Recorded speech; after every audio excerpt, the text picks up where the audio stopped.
Ahead on NCBA's Cattleman to Cattleman.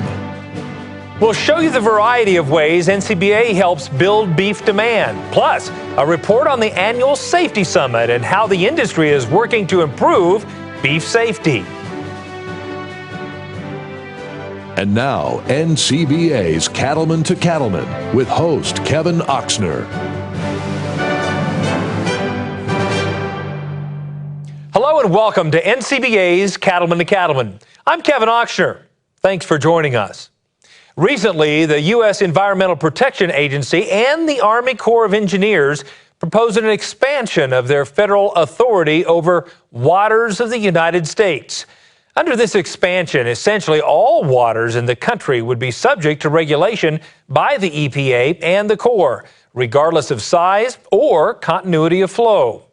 NCBA is concerned about this expanded definition because it means almost all activities by cattle producers on open land will now touch a water of the U.S. And we have a lot of concerns about it because right now it looks like just about every body of water out there is going to be covered under this particular proposal. So that means that producers may have to file to get a permit to use land that is around water on their very own property. And that's concerning to all of us in production agriculture. This is a proposed rule, so we have the opportunity to comment, but we need to make sure that there's a strong outcry from agriculture as a whole to tell EPA that this is a wrong move. The proposal will be open for public comment for 90 days, and NCBA will submit comments on behalf of the producers it represents. Go to beefusa.org to find out more on how to contact the EPA and let them know your feelings about this proposal. Maintaining and growing consumer demand for beef is essential to the future of the industry. Today, we're going to spend most of our show focusing on the wide variety of work being done to build beef demand. Much of this work is carried out by the National Cattlemen's Beef Association as a primary contractor to the beef checkoff. We begin with some insights on the architecture of beef demand, as Brian Baxter reports. Now more than ever, consumers of all ages want beef their way. There's not one product that's going to satisfy every customer out there. Some people like grass-fed, some will like organic, some folks like the rich, succulent prime beef. Some people are value-oriented and price is paramount. And that's really a different product for each of those market segments. And I think we have to recognize that we serve many different consumers. We need to coalesce and come together around our price-value relationship. And what does that mean to consumers? We have to continue to work hard to provide very high-end segments of our consuming population with what they want in terms of quality and excitement and differentiation. We can't forget what I call the value consumer, because the value customer, someone who is looking for a lower price point, that's a huge percentage of our consuming public. One key focus of beef checkoff programs now is reaching millennials, those consumers between the ages of 14 and 35. Well, millennials are much more likely to try new foods, be willing to try, to be influenced by their peers, blogging, and they're in a new town, they're looking for a restaurant, they don't ask someone, they immediately Google or look on their smartphone. And the millennials have introduced a whole new set of expectations relative to information, relative to traceability, relative to verification. And so I think it's all a matter, once again, of being able to recognize who that audience is, appropriately message the product, but make sure the product delivers on its promise, whether it's value, quality, yield, whatever that specific customer is, those attributes they're looking for, the product does need to deliver. And we're finding that those products that have a story to tell tend to command a bigger premium. Even with record retail beef prices last year, the data shows beef demand at retail did rise by about 2%. The goal is to keep that trend going by keeping millennial consumers choosing beef more often. I'm Brian Baxter reporting for NCBA's Cattleman to Cattleman. Here with us now to talk about beef demand and consumer preferences is Mike Miller, the Senior Vice President at NCBA. Mike, tell us a little bit about the team you lead there at NCBA. Well, I'm extremely fortunate, Kevin. I've got a fantastic group of people that work every day to help increase and improve beef's worth in the eyes of the consumer. So we focus primarily in the work that we do for the Beef Checkoff program in four main areas. We have science and product solutions, which kind of goes to all of the research that we do. We've got market research that looks at the consumer and those different trends that are taking place.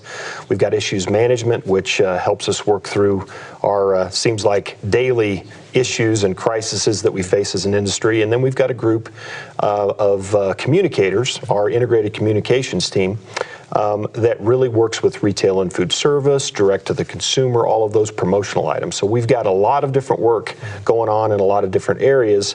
And the exciting thing is that group of people really, really works well together. So we collaborate well. A lot of those programs are very well integrated.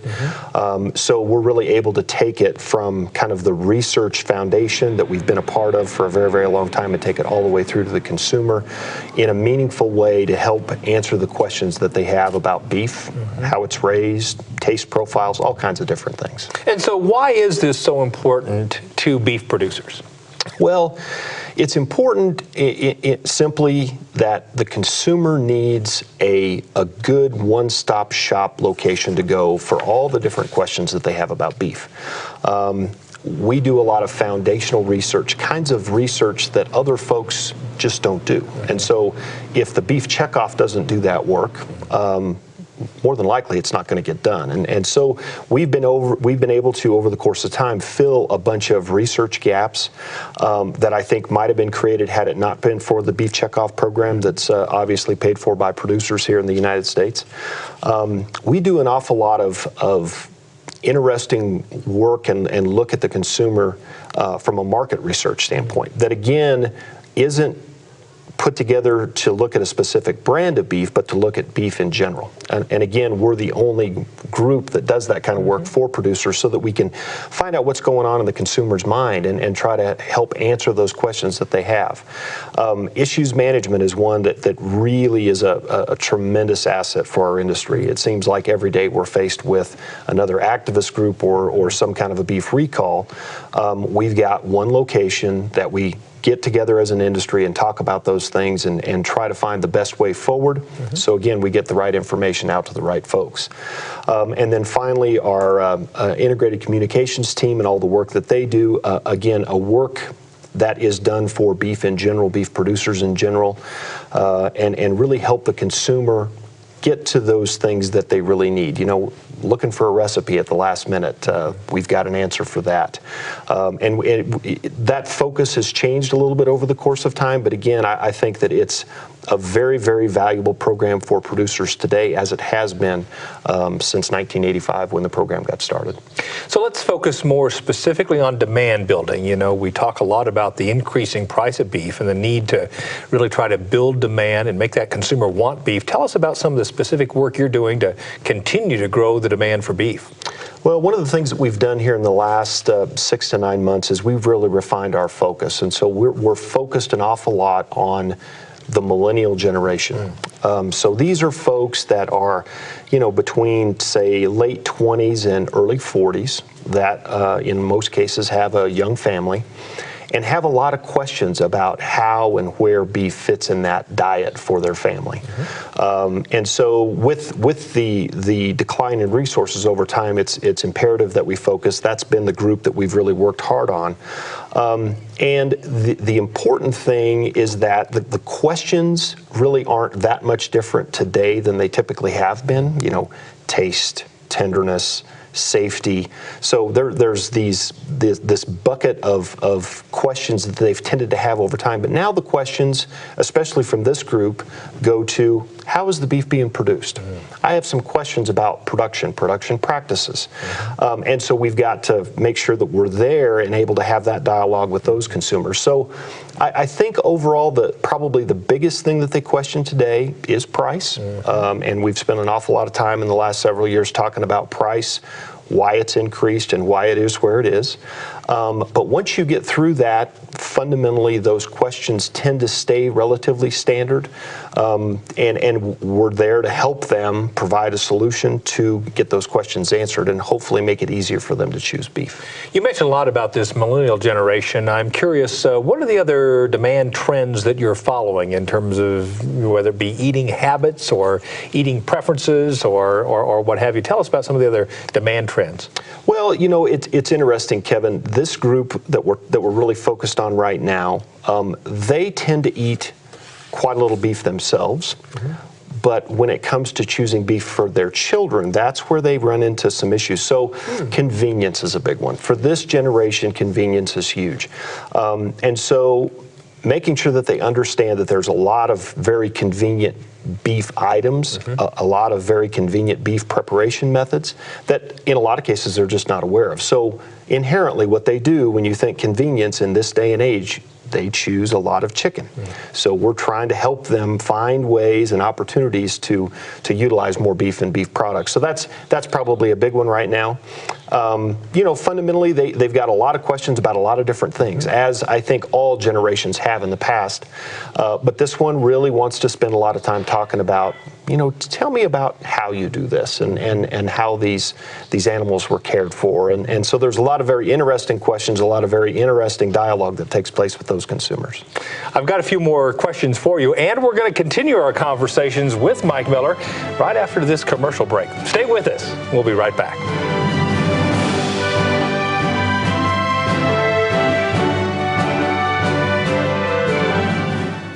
Experience matters in farming, and when it comes to efficient power, no one has more experience than Case IH.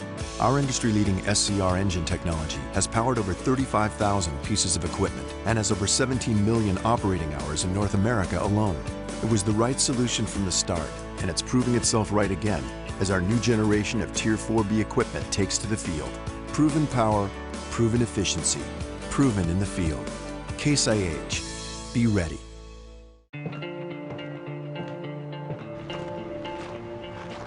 We don't sit idle, wondering how we're going to build a better truck. We get out there and walk a mile, thousands of miles, in the footsteps of the guys we build trucks for. The groundbreaking Ram Heavy Duty, with 30,000 pounds of towing and 850 pound-feet of torque.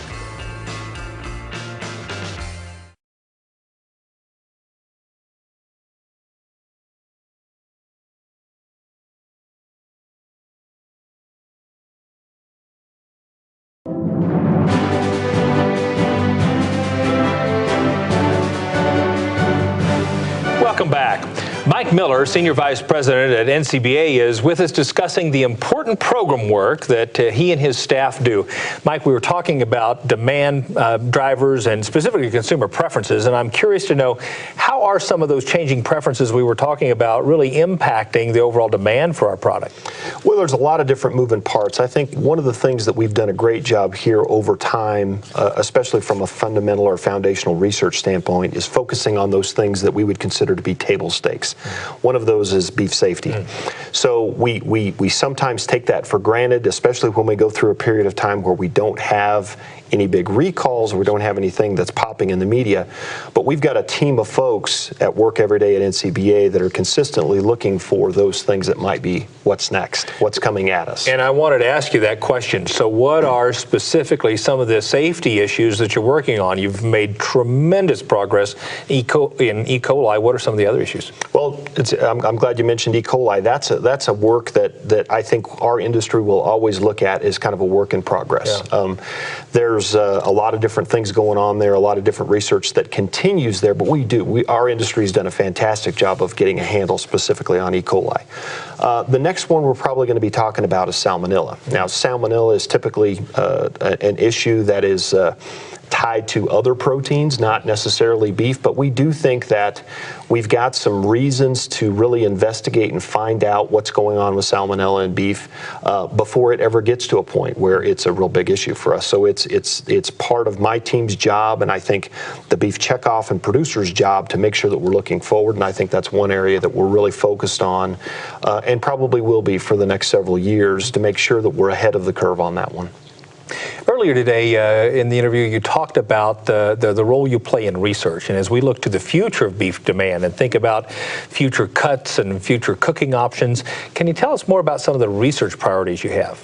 Yeah, we just walked through beef safety. Beef safety is obviously one that we'll always be focused on.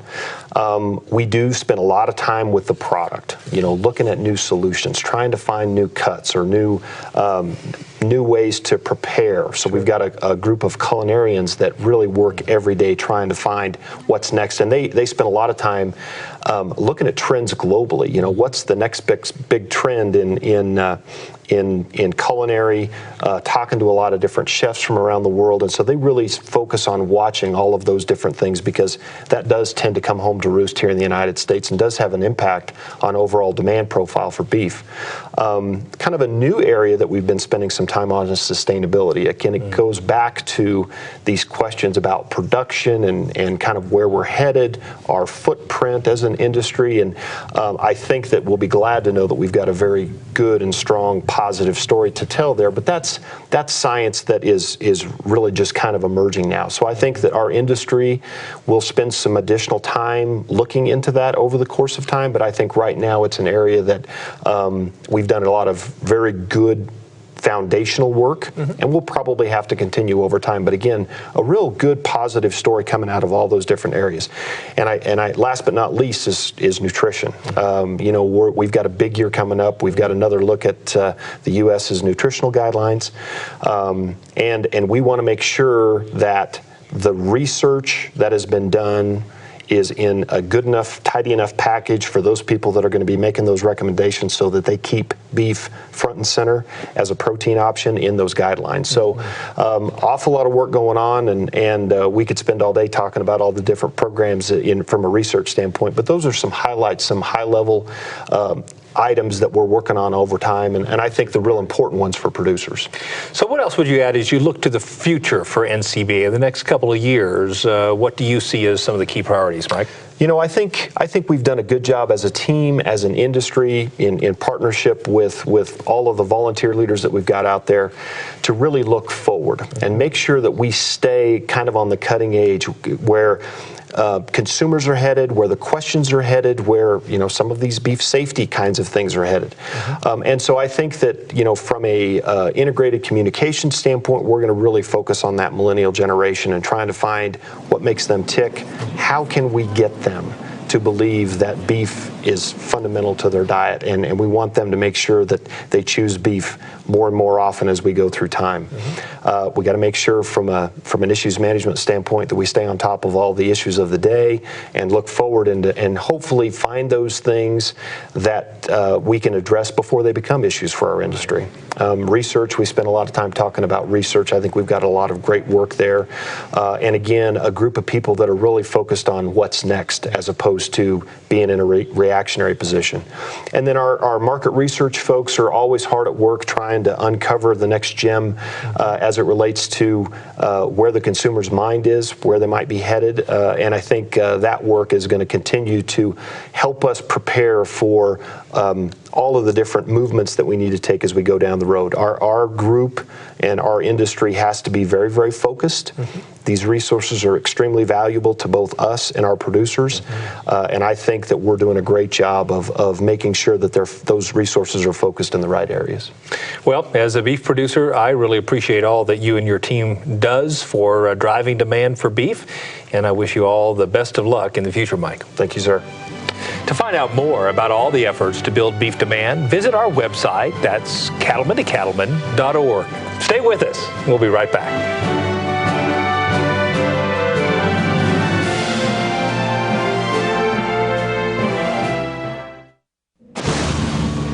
No storm is too powerful for new Purina Wind and Rain Storm Minerals, formulated with ultimate weather resistance. That means more minerals in the feeder and available to your cattle.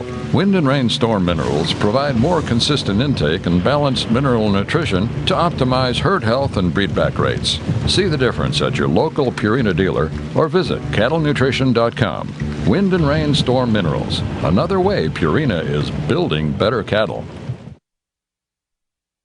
This business can take time away and become more of your family than your actual family. My days were tough. I had a lot of doctoring, a lot of pulling. Now our days on the feed yard are happy days. It's more about looking at the cattle and enjoying what we're producing versus the alternative, which is pull and treat and bang our head against the wall. We have never wavered from Draxon.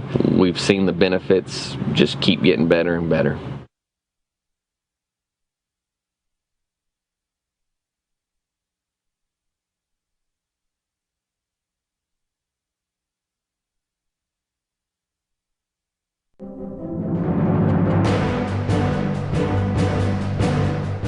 Welcome back. Food safety has been a long-standing priority for the beef industry. Recently, the 2014 Beef Industry Safety Summit was held to continue the groundbreaking work of supplying the safest beef possible for our consumers. This event, partially funded by the Beef Checkoff, marked its 12th year of dedication to improving beef safety. Cattleman to Cattleman reporter Brian Baxter tells us more. Consumers demand a safe, wholesome protein source, and the Beef Industry Food Safety Council is committed to finding new ways to improve the safety of beef. The Beef Industry Safety Summit, held in Dallas, brought together researchers and representatives from every segment of the beef industry. I feel like that food safety in general is a responsibility for the entire chain, not just for those that are focused on the meat case or the menu. So what that means broken down is that whatever we can do in an entire supply chain, from the beginning where the calf is born all the way through where they're fed, where they're grown, where they're harvested, where they're disassembled, where they're actually made available at the meat case or on a menu. Everybody has a responsibility relative to food safety in that entire chain. So it's not a segment responsibility, it's a systems responsibility. Safety's always been a priority for the beef industry, so events like this allow the dialogue to happen between those of us that do research, producers, other segments of the industry to all come together and try to find solutions for improving safety.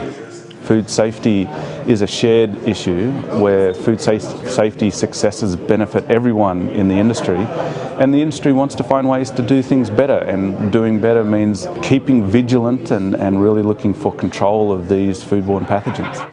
In the past, work to improve beef safety was often focused on the packer and retail level, but producers are taking a more active role and are seeking ways to improve beef safety starting on their own operations.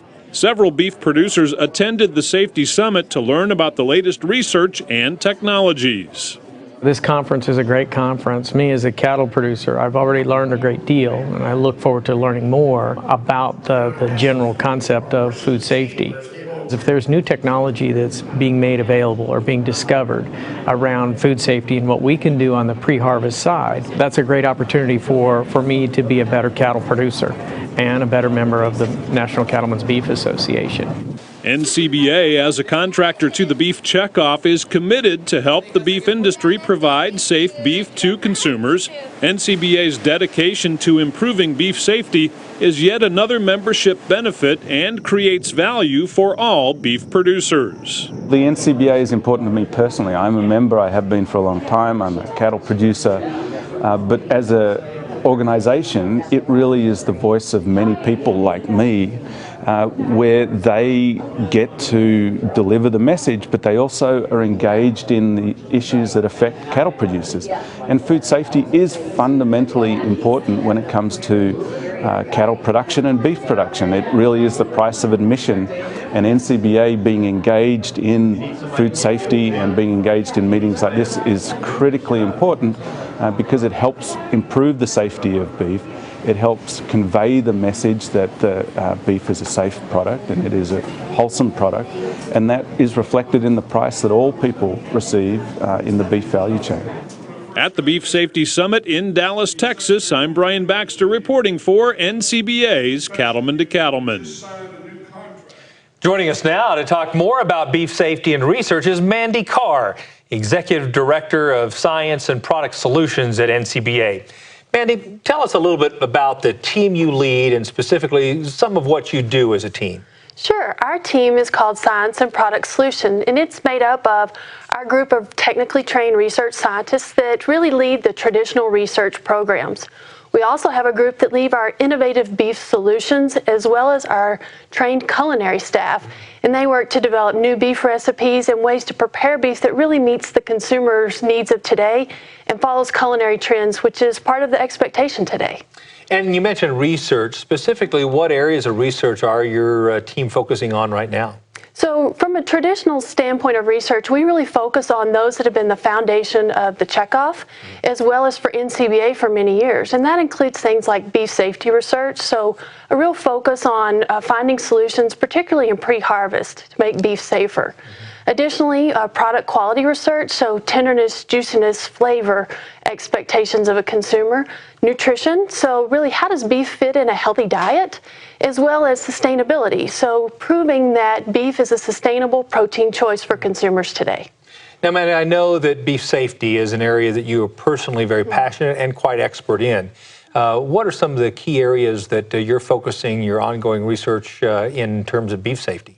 Well, you know, our program started back in the early 90s on beef safety, and it really focused on E. coli. We know that that's continued to be a challenge for the industry, and so we've worked for both pre- and post-harvest solutions, really finding ways to reduce the likelihood that cattle will carry E. coli in the live setting, as well as transfer them when they reach the processing plant. More recently, what we've done is shifted some focus to salmonella. And you may say, salmonella, that's not a beef issue, but we know from research that it can be. So looking at solutions to reduce the likelihood that cattle would carry salmonella, and then when they transfer to the processing plant, reduce that likelihood that that would ever reach a final product that a consumer would buy. You know, beef safety is one of those things that, different than some of the other issues in our industry, it really is something that is not meant to be a competitive advantage for one company or over another. It really is something that we should all be focused on. Tell us how that's impacted the work you do from a beef safety standpoint. You know, when you look back over time, when the industry had its first challenges in the late 80s and early 90s, it was something that they decided that it really was to no one's advantage for anybody to have a safety problem. So they came together and did set safety aside as a non-competitive issue, which is a unique decision for the beef industry.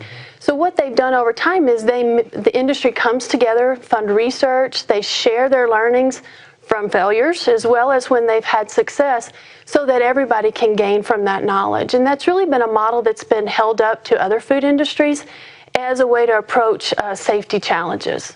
Well, as you look at the landscape ahead for the beef industry, what do you perceive to be some of the biggest research priorities moving forward?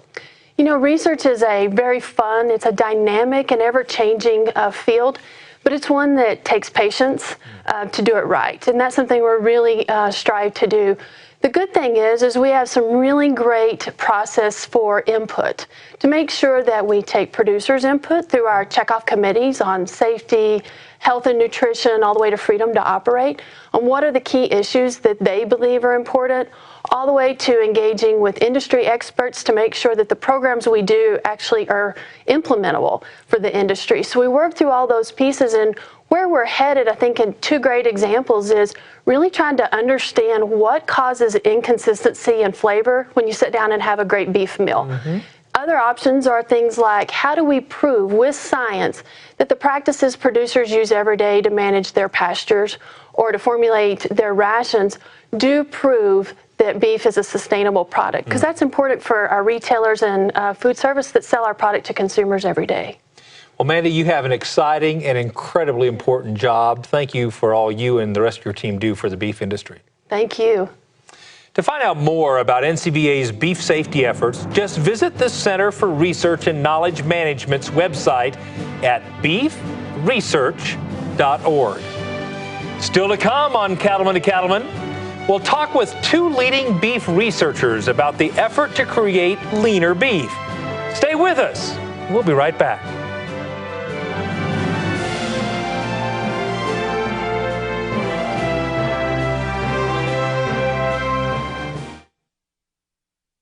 This is yours, and so is what grows there. Not theirs or theirs, yours. You need this to fight this and this to grow more this. Because the more of this you feed them, the less this you spend on that, which leaves more of this here. Don't let them take this from you. Chaparral takes care of weeds and brush, and that's that. Both here, 210.11. I'm at 210.11. Yes!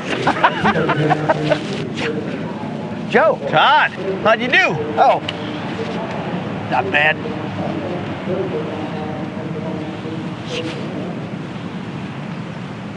See what you have to gain at thelongrangelook.com.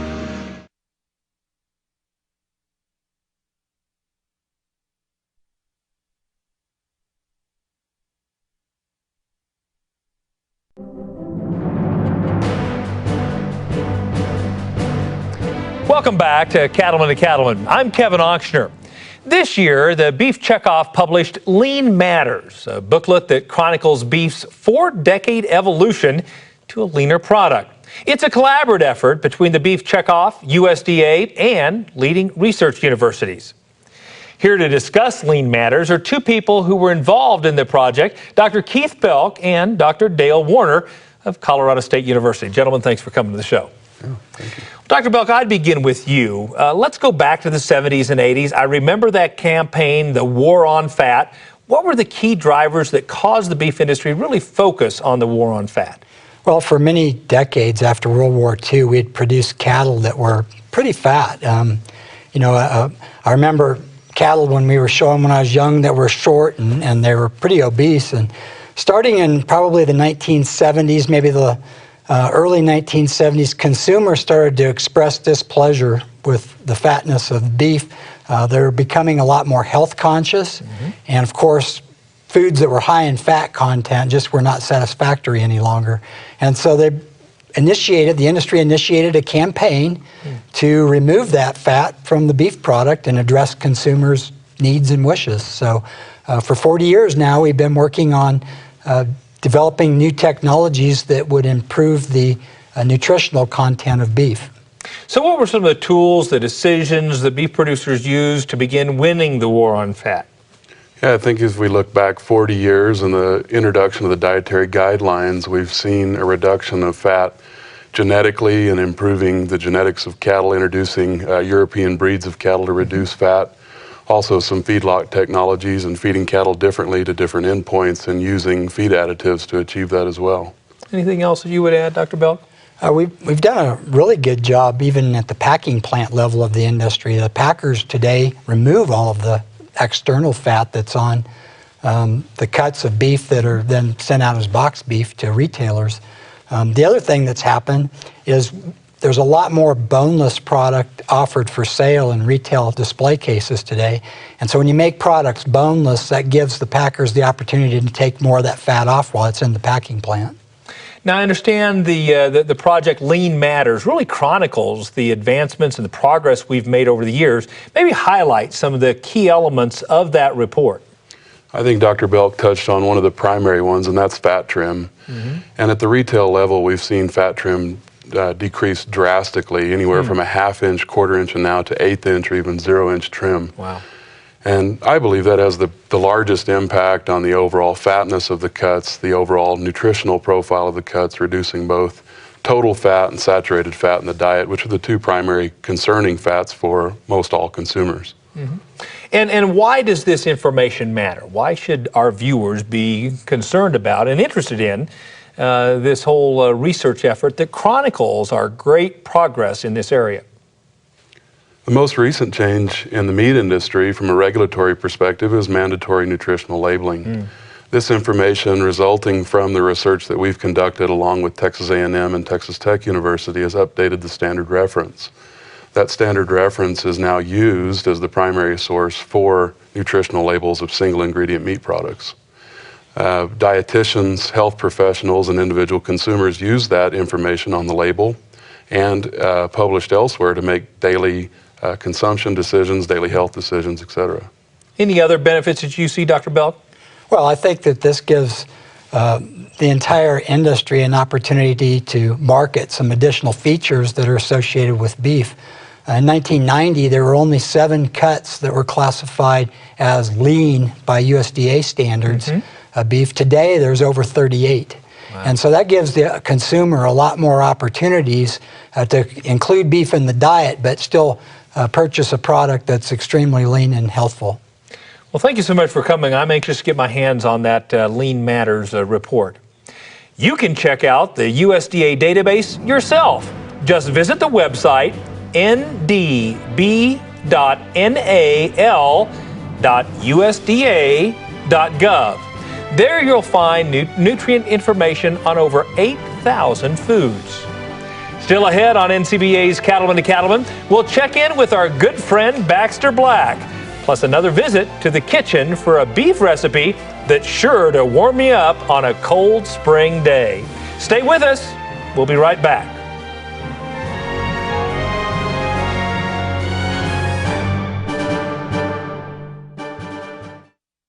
This isn't a job, it's a calling.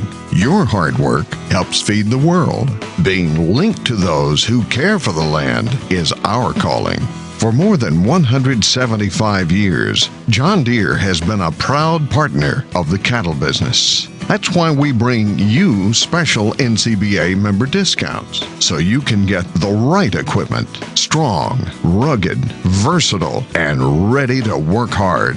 Talk to your John Deere dealer to learn more about your NCBA member discounts. John Deere, committed to the land, committed to your success.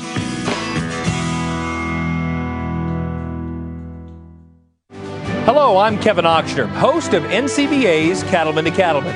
Each week, we travel the country to bring you the latest cattle industry news and information. Check us out at cattlemantocattleman.org or on Facebook and Twitter.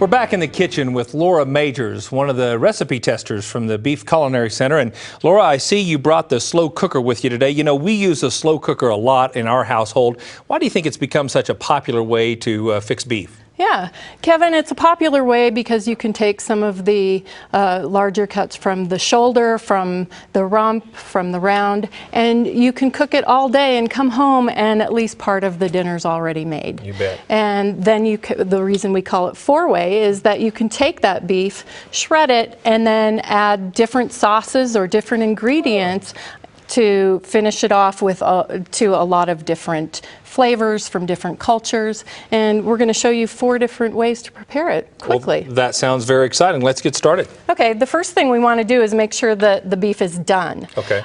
We use what we call fork tender.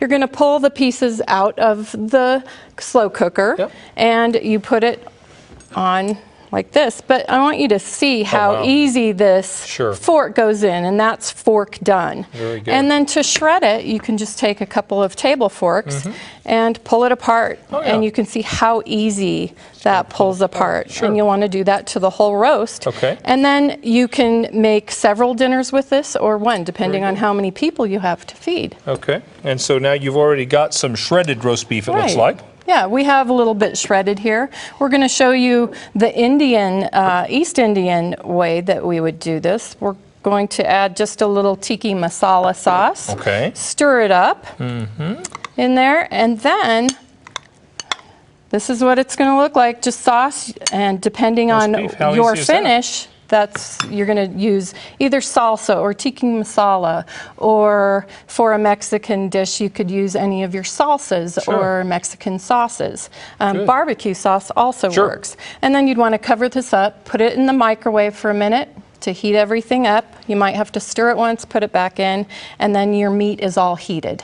And for those people who want to go around the world while staying in the comfort of their own home, you've got several different alternatives for us. Right, we do, and this is great to show kids how to cook. So they're going to get a lot of different ideas about what they can eat from different cultures. And with this one piece of beef, you can do several.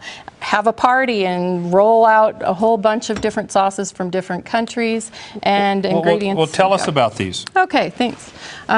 This is an Asian piece. It's got some hoisin sauce. You can also use teriyaki, mix that in. It also has some cucumbers, a few peanuts, and some carrots. Okay. Then moving on to the barbecue sauce. It's a barbecue sandwich, whole grain bun, very healthy for your family. What's in the pita? The pita, and you can also use naan bread, would be the East Indian preparation that we prepared. And add some yogurt, some pistachio nuts, some of your other vegetables. Interesting. And finally, we've got, it looks like a kind of a Mexican burrito. Yeah, it could be a taco, it could be a burrito. Shredded beef is really good with Mexican food. Add some avocados, some tomatoes, some onions, and there you have it. So folks that want to do multiple alternatives for the same meal, or just not eat leftovers over and over and create some variety in leftovers, this is a great option. Yeah, it is. It really is. Thank you so much, Laura. Thank you, Kevin. For this and other outstanding beef recipes, visit the website beefitswhatsfordinner.com, or you can always find them on our website at cattlemantocattleman.org.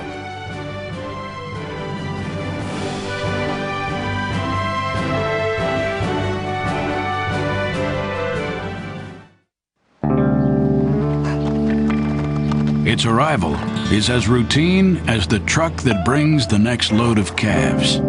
You stand ready, waiting, watching for symptoms. A revolutionary new weapon in hand, unique chemistry and hard-hitting active ingredient. Longer duration in the respiratory tract, rapid absorption. Join the Zuprevolution. Zuprevo, Tilda Pearson. See your veterinarian. Hi there, I'm Joey. And I'm Rory, and welcome to our farm outside Nashville, Tennessee.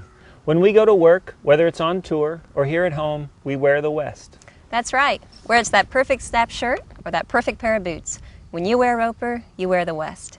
Learn more about us, Joey and Rory, and about Roper Western Wear at eroper.com. Telling the truth and being real, feeding my family a home-cooked meal. That's important to me. That's important to me. And planting the garden and watching it grow. Hello, I'm Kevin Ochsner, host of NCBA's Cattleman to Cattleman. Each week, we travel the country to bring you the latest cattle industry news and information. Check us out at cattlemantocattleman.org or on Facebook and Twitter.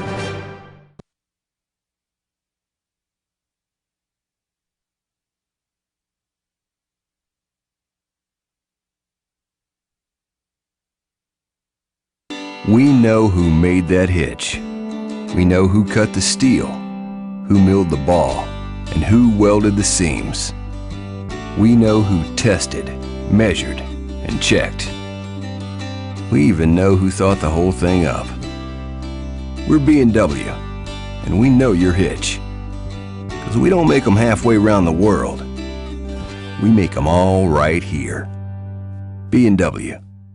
Trusted. Working your cattle just got easier. Introducing the new Vet Gun delivery system, a new way to apply topical insecticides to your cattle. The Vet Gun lets you remotely treat cattle with effective parasite control, so you can do it from an ATV, on horseback, or just walking among the herd. It's that simple. The proven topical insecticide AML Vet Cap is used with the Vet Gun. It works fast to control horn flies and lice while minimizing stress on your cattle. Fast, easy, effective. Vet Gun. Check with your animal health supplier for availability.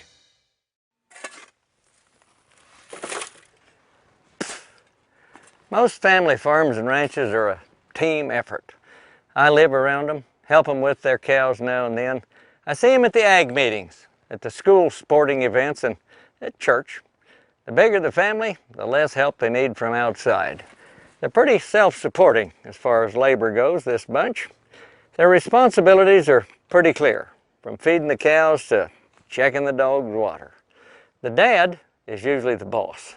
The mom is the head advisor, pie baker, child raiser, chore divider, school coordinator, birthday rememberer, 10 p.m. heifer checker, check writer, and wound examiner. But when they are amongst other livestock peers, he usually introduces her this way. This is my wife. She does the books. And I do the important stuff, like mend the fence and check the cows and make sure the income's enough to cover the cost of farming. She's tight as a new hat band. I need to buy a new baler and she figures out if we can. I spend all day on the tractor. She's in the office all day, just talking with the SCS or checking the price of hay or dealing with the accountants and keeping the banker straight. Me, I might be cleaning a ditch out or hanging a rusty gate. She fills out all the blasted forms the government makes us keep. She reads those regulations till she's fighting them in her sleep. Me, I go to sleep a-dreaming of bulls and barns and sales, and she's dreaming the inventory or estimating bales. And she still finds time to bake a pie between her business deals, and I keep busy all the time, just greasing the squeaky wheels. Well, I told my wife that we should think about getting a hired man. You know, running a farm ain't easy. Good managers need a plan. Well, she agreed that it weren't easy to manage and keep abreast. But why, she asked, get a hired man?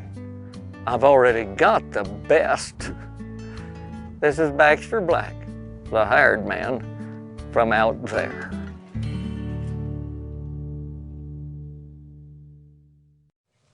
Thanks, Baxter. We always enjoy your humor. Don't go away. We'll have more right after this.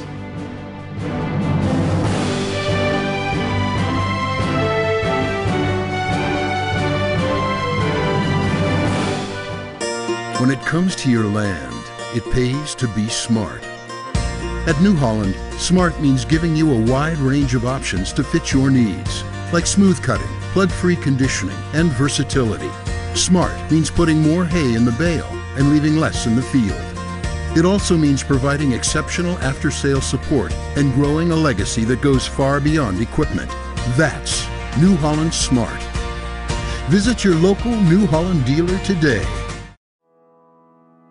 Your herd, your business, your family.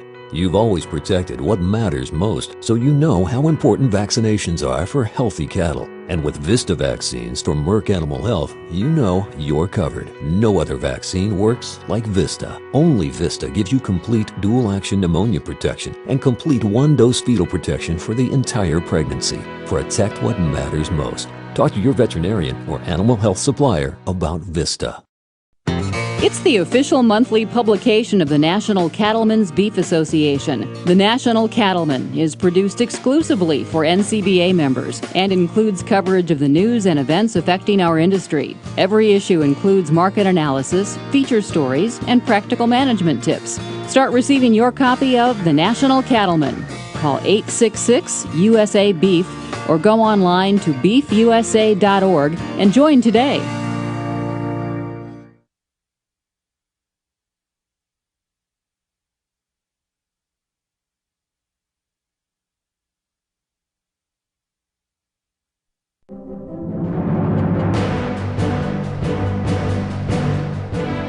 Welcome back. March 25th was a chance to say thanks to the farmers and ranchers that provide food, feed, and fiber for all of America. Cattleman to Cattleman reporter Brad Bulla has a closer look at National Ag Day and why it's so important to have an event like this to recognize agriculture.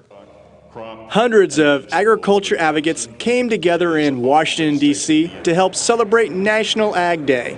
The goal of this annual event is to help Americans understand how food and fiber are produced.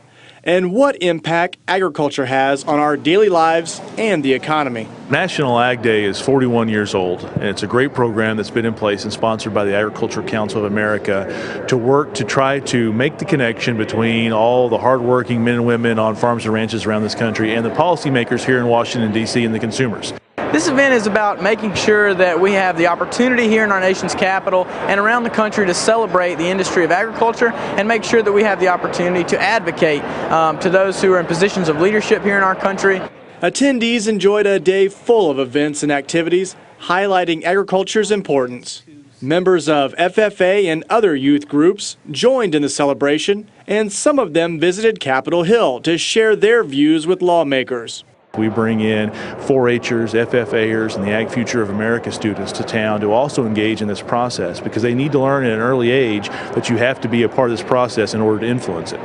I'm definitely looking forward to being able to mix and mingle with the different representatives and congressmen that are here today at the luncheon. It's really cool to be able to sit down and show them that we're passionate about different things, about different aspects of agriculture, and show them how much we care about this. Sometimes it's nice to just kind of casually catch up with them, say thanks for the relationship that we have together, and just kind of explain to them again why it is that we love agriculture. Right now, the global population stands at 7 billion people. And over the course of the next 40 years, the Earth's total population will increase to more than 9 billion. An event like Ag Day is important to remind everyone the role that agricultural producers will play to help meet the demand. We're going to have 9.5 billion people by the year 2050, and we got to figure out a way to become even more productive to be able to feed this growing world population. And so it's extremely important that we explain why we do what we do to raise the crops, to raise the animals that we do in the United States, and the solutions we have for feeding that growing world population. National Ag Day is all about celebrating and recognizing the role agriculture plays in providing safe, abundant, and affordable products. Although the spotlight shines brightest on this day, it's important to remember that farmers and ranchers work hard 365 days a year. We really need to make sure that we are communicating beyond ourselves. Connecting the dots is what I call it, and making sure that everyone knows and understands about agriculture. Every time we go to the grocery store, every time we see a farmer on the street, we need to think about just everything that's done by agriculturalists in all parts of the production side, to the marketing side, to the distribution. Everybody plays a role in this industry, and that's something to celebrate. Reporting from National Ag Day in Washington, D.C., I'm Brad Bullock for NCBA's Cattleman to Cattleman. The Beef Quality Assurance Program provides guidelines and training about best practices in beef production. You can get BQA certified, and it's free for a limited time. Just one more week through April 15th, with sponsorship from Boehringer Ingelheim Vetmedica Incorporated. Now, to start the process, just visit the website bqa.org/team. Next week on NCBA's Cattleman to Cattleman, we'll sit down with our friends from Dow AgriSciences, hear what the experts have to say on how to get more production from existing forage areas without sacrificing the long-term health of your land. Plus, a demonstration of the proper use of a backpack sprayer. All that and much, much more, including another visit with our friend Baxter Black. Well, that's our time for this week's edition of NCBA's Cattleman to Cattleman. Thanks so much for watching. We'll see you right back here next week on RFD TV.